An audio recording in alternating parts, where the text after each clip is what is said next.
Boa noite.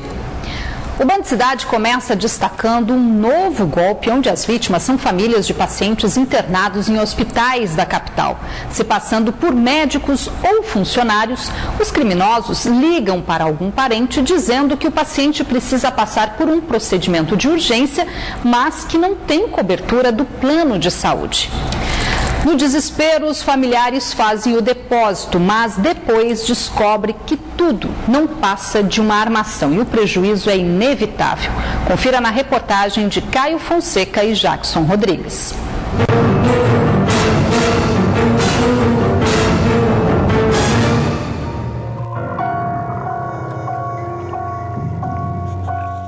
Uma família enganada em um momento difícil, quando a mãe, uma senhora de 59 anos, estava internada após ter passado por uma cirurgia na cabeça. Quadro clínico de risco em que bandidos souberam se aproveitar.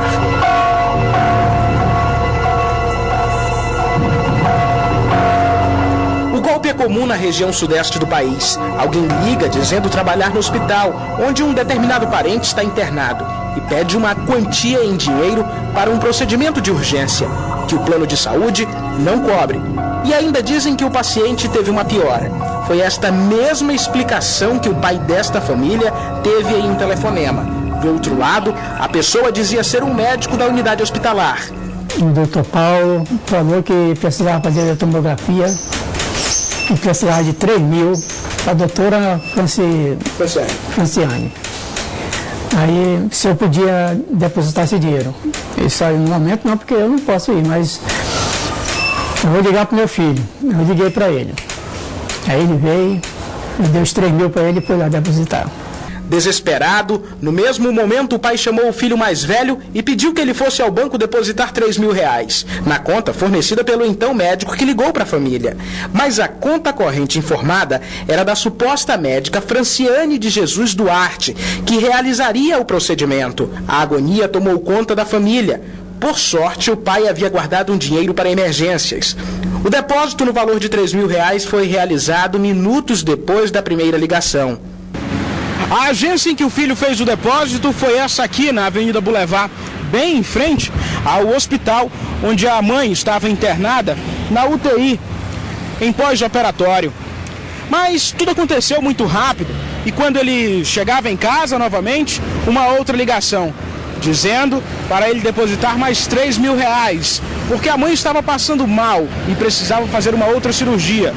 Era R$ 1.500 para o anestesista e mais R$ 1.500 de medicamento. Ele pediu que eu fosse urgentemente de voltar para a minha casa, queria conversar com meu pai, que era algo urgente. Aí quando chegamos em casa, que era para justamente pedir mais outra quantia, que era para mini cirurgia que ele diz. Os golpistas fizeram mais ligações para dar veracidade no caso. Entraram em contato 14 vezes. Na última, disseram ao filho que ele precisava ir a um cartório depois que fizesse o segundo depósito e levar os comprovantes para que mais tarde parte do dinheiro fosse reembolsado. Tudo aconteceu como os bandidos haviam planejado. A família só se deu conta que havia caído num golpe quando o filho, que realizou os depósitos, veio aqui no hospital. Era por volta de meio-dia e um boletim médico normalmente sai às 11. Ele encontrou com a irmã que estava aqui e disse que a mãe passava bem. Um boletim de ocorrência foi feito. Vocês chegaram aí ao banco ainda, mas nada foi feito? Fui ao banco, mas a minha irmã e meu tio, mas já foi tarde, o dinheiro já tinha sido transferido já, o gerente falou. O hospital foi comunicado. 3 outros casos parecidos já tinham sido registrados. A direção abriu investigação interna. Iniciou-se um processo de investigação. Por exemplo, pediu um relatório da TI para saber, de repente, quem teve acesso a dados do paciente. Agora, todo paciente que chega ao hospital recebe um comunicado como este, que segue um padrão internacional. O que contém nesse comunicado?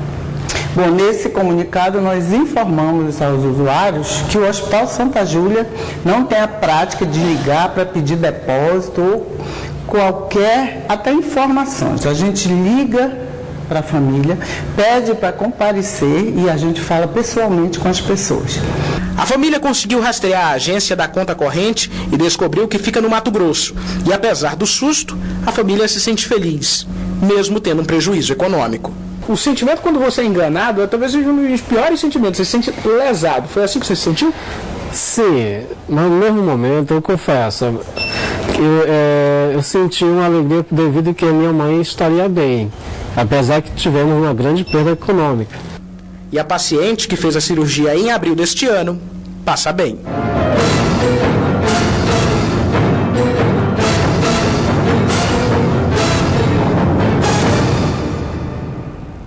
Um golpe como esse chega a ser uma covardia. 17 motoristas que dirigiam embriagados foram flagrados durante uma operação da Lei Seca realizada na madrugada de hoje na zona centro-sul da capital. Entre eles, um advogado que acabou preso após tentativa de agressão contra os fiscais da Blitz. De acordo com o Departamento Estadual de Trânsito, o advogado acabou preso por embriaguez ao volante e desacato. Ele ainda resistiu à prisão, segundo o Detran. Por conta do agravante, ele foi conduzido direto para a delegacia na madrugada desta sexta-feira, sem direito à fiança. O caso envolvendo o advogado aconteceu aqui na Avenida Efigênio Salles, na zona centro-sul de Manaus, durante uma abordagem em blitz da Lei Seca, que é intensificada no final de semana. 17 habilitações foram apreendidas e 10 motoristas foram flagrados dirigindo sem a CNH. Os motoristas autuados por dirigir embriagados teriam saído de uma casa de shows nas proximidades. No local, as garrafas de bebida ficam espalhadas na calçada. No trecho dessa imagem gravada de um celular, é possível ver o momento em que o advogado é detido. Esse rapaz, esse advogado, que estava alcoolizado, estava muito alterado e agrediu nossos agentes com palavras e com algumas ações ali na hora. E é lamentável essa situação, porque um jovem advogado e que deveria dar um bom exemplo para a sociedade protagoniza um episódio desse lamentável. Inicialmente, o caso foi registrado na Central de Flagrantes, no 12º Distrito Integrado de Polícia, mas posteriormente foi encaminhado ao 16º DIP. Ainda segundo o diretor-presidente do Detran no Amazonas, 12 carros e 2 motos foram apreendidos na operação, que também resultou na prisão do advogado. A gente fica muito preocupado porque nós vimos aí todos os dias nas operações muitos jovens ainda que temem dirigir alcoolizados. Isso aí é muito preocupante porque esses jovens podem aí sofrer acidentes fatais, matar ou morrer no trânsito. Então a Lei Seca está aí na rua para preservar a segurança das pessoas que estão no trânsito todos os dias. A greve dos servidores da Suframa hoje completa 21 dias. E esta semana, uma decisão da Justiça Federal, mal interpretada, praticamente paralisou a liberação dos produtos essenciais. O que já vinha sendo feito por funcionários da Suframa, aquele efetivo de 30% que deve ser mantido em caso de greve. Mas a liminar determinava que o trabalho deveria ser feito por técnicos da Secretaria de Fazenda do Estado. Só que os servidores da Cefaz não tinham experiência no serviço. E o trabalho atrasou bastante. 21 dias de greve e um prejuízo milionário às indústrias. Nós temos um prejuízo diário em torno de 115 a 120 milhões de dólares que deixam de ser faturados pelo distrito industrial. Só que isso repercute no comércio, isso repercute no serviço, repercute no salário e, em última instância, também vai repercutir na arrecadação estadual. De um lado, os servidores que pedem um salário melhor, do outro, o governo que insiste em não conceder. O resultado? Indústrias sem matéria-prima para trabalhar. E o problema só se agravou esta semana no único setor em que os servidores da Suframa continuavam trabalhando, aquele onde se faz a liberação de produto hospitalar, medicamentos e itens da cesta básica.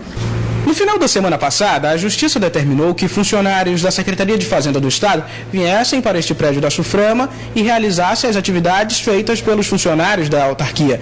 Mas os trabalhos acumularam. E aí, os funcionários da Suframa que estavam afastados daqui precisaram retornar. Eles não conseguiram fazer o suficiente para o volume de trabalho que é demandado da Suframa. Por isso, nós decidimos, o sindicato, juntamente com os servidores, retomar 100% das atividades referentes a atividades essenciais. Neste setor de análise e liberação de mercadorias, os servidores dizem que a demanda de produtos essenciais é tão grande que funcionários que poderiam estar em greve acabaram não aderindo. Todos os servidores da Suframa que vinham cumprindo os 30% tiveram que sair e deixaram os serviços para a Cefaz. A situação é tão crítica na Suframa que líderes do sindicato da categoria dizem ainda que a defasagem salarial tem sido o principal motivo de pedidos de exoneração da autarquia. Nem mesmo a garantia de estabilidade, através de um concurso público, tem feito da Suframa uma realização profissional. Os profissionais aqui que são qualificados, que passaram no concurso, eles estão procurando coisas melhores, estão passando em outros concursos, alguns abandonam a Suframa, alguns profissionais de ensino superior abandonam a Suframa para cargos de ensino médio em outros órgãos, porque o salário é muito maior.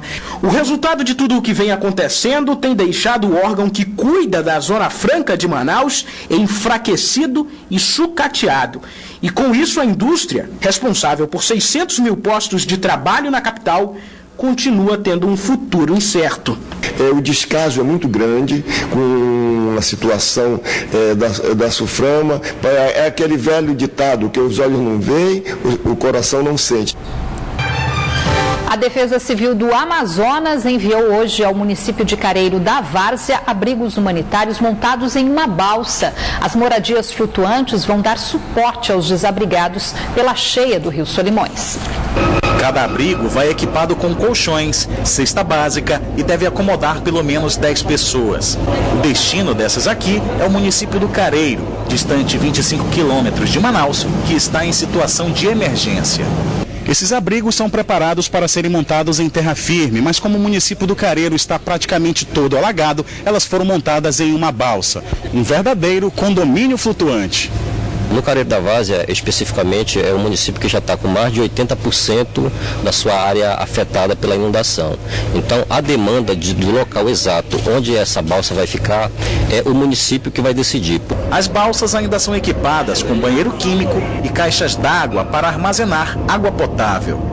Em 2012, os moradores do Careiro enfrentaram a maior cheia já registrada no município. Naquele ano, a prefeitura foi fechada, assim como escolas, casas e lojas que foram tomadas pela água. Hoje, faltam apenas 23 centímetros para esse recorde ser igualado.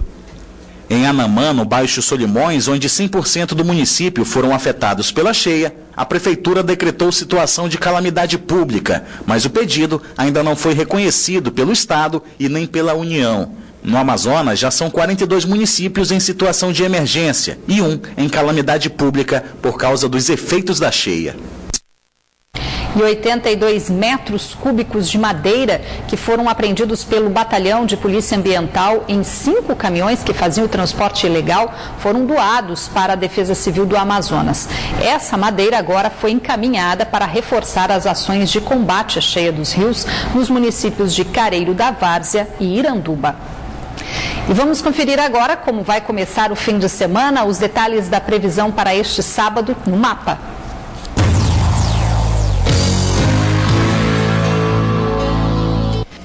Em Parintins, a previsão é de tempo encoberto a nublado, com possibilidade de pancadas de chuva. Mínima de 23 e a máxima chega aos 34 graus. Em Eirunepé, o tempo fica fechado, com chance de chuva.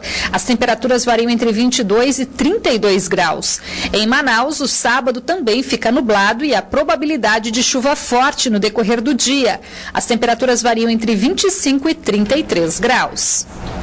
Um incêndio de média proporção destruiu parte de uma casa no fim da tarde de ontem no bairro Adrianópolis, zona centro-sul de Manaus.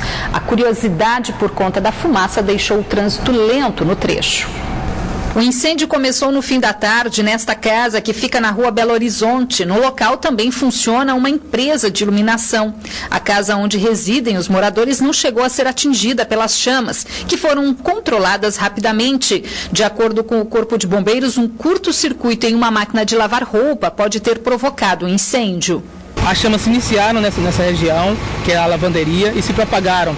Queria se propagar para as laterais da residência e também acabou atingindo uma parte que era o depósito, onde existiam materiais de iluminação e que tanto a parte dessa lavanderia quanto a parte do depósito acabaram sendo consumidas pela chama. Ninguém ficou ferido. O trânsito no local ficou lento durante a ação dos bombeiros. Agora atenção, usuários do transporte coletivo da capital. Neste sábado, o terminal da Cachoeirinha, conhecido como T2, fecha para obras de revitalização. Mas um esquema foi montado para garantir o embarque e desembarque de passageiros nas proximidades. O terminal de integração do bairro Cachoeirinha, na zona sul da capital, foi inaugurado em abril de 1984. E de lá para cá nunca havia passado por uma grande reforma. As condições precárias, péssimas, né? Porque quando chove, você tem que prestar atenção, se você não prestar atenção, é capaz de você cair aí no meio da rua, né? Muito ruim.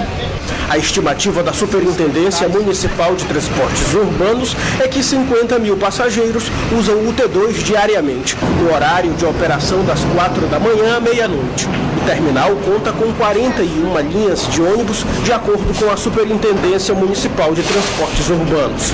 O fechamento de reforma do T2, anunciado anteriormente para o dia 9 deste mês, foi transferido para amanhã, no sábado, após ajustes entre a SMTU e a Secretaria Municipal de Infraestrutura, levando em conta que nos fins de semana há menor demanda de passageiros. Rapaz, esperamos que melhore, né? Porque para você ver bem que o dia a dia é isso aqui, ó. Né? E é um absurdo. Esse usuário diz que vai ser preciso se adaptar com as mudanças durante o período de reforma. Eu sei que vai ficar meio complicado, né? É que as pessoas já estão acostumadas aqui com esse terminal, né? Vai ficar difícil. O embarque e desembarque de passageiros das linhas que passam pelo T2 se concentrará principalmente nas ruas Itacoatiara e Carvalho Leal, no entorno do terminal. Os usuários podem acessar o site da SMTU para verificar as orientações, clicando no link Terminais de Integração. Por meio da integração temporal, com um dos cartões Passa Fácil, os usuários poderão embarcar em outra linha diferente no intervalo de 2 horas. O usuário que não tiver o cartão deve procurar o Sinetran, que está localizado na Avenida Constantino Neri. Um falso padre foi preso nesta sexta-feira na capital, acusado de aplicar vários golpes extorquindo fiéis.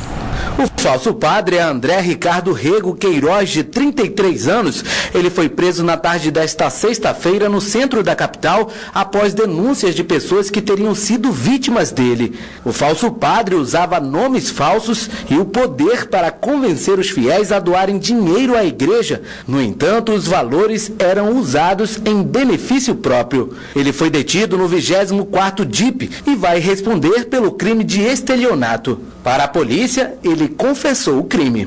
Andava por aí enganando as pessoas por necessidade, simulava ações sociais, simulava eventos beneficentes e pedia ajuda, auxílio. Ainda segundo a polícia, o falso padre já praticava o crime há mais ou menos 1 ano e às vezes até vestia a batina para aplicar os golpes. Ele chega até as vítimas com uma postura de padre, às vezes até caracterizado, se identifica como tal e pede contribuições. E já são inúmeras vítimas, inclusive ele mesmo confessa que já perdeu as contas de quantos golpes ele já aplicou, né? O falso padre já tem passagem por furto e pela Lei Maria da Penha e diz que agora vai pagar pelos crimes. Eu vou pagar pelo que eu fiz. Sou consciente e mereço pagar pelo que eu fiz. De volta a Manaus, o secretário de Fazenda do Estado falou esta manhã sobre a reunião com a bancada federal do Amazonas em Brasília, que discutiu na tarde de ontem a alteração da alíquota do ICMS prevista na reforma tributária que tramita no Senado. O objetivo é manter um ICMS diferenciado para a Zona Franca de Manaus. O secretário da Cefaz ainda falou sobre a nota fiscal amazonense que deve ser lançada em agosto. Em conversa com os jornalistas, o secretário Afonso Lobo disse hoje que no dia 1º de agosto pretende lançar a nota fiscal amazonense, que tem como objetivo aumentar a arrecadação do Estado e estimular com que o consumidor exija a nota no fim da compra. A exemplo de estados como São Paulo, o programa de nota fiscal amazonense ainda dará brindes ao consumidor. As pessoas, para participarem, precisam informar o CPF na nota e claramente exigir a nota fiscal. A partir daí poderão ser premiadas instantaneamente e também teremos premiações especiais em datas especiais, e, enfim, pelo menos uma vez por mês teremos premiações especiais. Na quarta-feira, reunido com a bancada amazonense em Brasília, o assunto foi o imposto sobre circulação de mercadorias e prestação de serviço. Segundo o secretário, o Amazonas vai lutar para manter o ICMS diferenciado. E creio que depois dos esclarecimentos que foram prestados para a bancada do Amazonas, todos saíram satisfeitos e conscientes de que a reforma que está proposta será positiva para a Zona Franca. Nós manteremos a nossa competitividade vis-à-vis aos demais estados da federação. Agora vamos falar de esporte. Começou agora há pouco mais um circuito Band de vôlei de praia, etapa sub-21. A competição vai movimentar as quadras do complexo turístico durante todo o fim de semana. E quem traz as informações é o repórter Orestes Litaif. Novamente, a Praia da Ponta Negra é palco do circuito Band de vôlei de praia. A terceira edição do torneio terá 9 equipes femininas e 26 equipes masculinas. Quem está ao meu lado e vai dar mais detalhes sobre o circuito Band de vôlei de praia é o Tadeu Picanso, ele que é presidente da Federação Amazonense. Tadeu, qual a novidade dessa edição do circuito? Bom, a novidade é que a cada etapa, né, estamos aumentando o quantitativo de participação. Isso quer dizer que a grande novidade realmente é o sucesso que o circuito Band de voleibol na categoria de base promoveu dentro do voleibol de praia. Né? Então hoje nós temos um leque muito grande de participação, e tanto no masculino como no feminino. E a gente espera, né, que nas próximas etapas, que vão ser realmente que será a elite do voleibol amazonense, que é a equipe, a categoria adulta, isso vai explodir. Né? Existe uma previsão de quase 64 duplas no masculino e mais umas 20 no feminino. Então isso é sucesso total. Está de parabéns a Band, está de parabéns a Federação e está de parabéns os atletas do voleibol de praia. Como é que está a programação para esse fim de semana? Bom, hoje começa a partir das 17 horas, como a bola vai subir daqui a pouquinho, né? Amanhã começa às 14 horas, que é o torneio principal, e no domingo nós fazemos as semifinais e finais a partir das 17 horas. Ok, Tadeu, obrigado por suas informações. Lembrando que os jogos no sábado começam a partir das 2 horas da tarde e no domingo as finais a partir das 5 horas da tarde. Orestes Litaif para o Band Cidade. E os melhores momentos da competição você confere na próxima segunda-feira aqui no Band Cidade. E durante o fim de semana, tudo o que acontece em mais esse circuito Band de vôlei de praia você também pode acompanhar pelo Facebook da Band Amazonas. Acesse facebook.com/Band Amazonas e também curta a nossa fanpage. O Band Cidade fica por aqui, mas você pode acompanhar outras notícias na internet. Acesse band.com.br/Amazonas. Amanhã tem Band Cidade Entrevista, que recebe o comandante-geral da Polícia Militar no Amazonas, Coronel Gilberto Gouveia. O programa vai ao ar 1 hora mais cedo, 5:50 da noite. Vem aí o Jornal da Band, trazendo os principais assuntos do dia no Brasil e no mundo. Boa noite para você, obrigada pela companhia.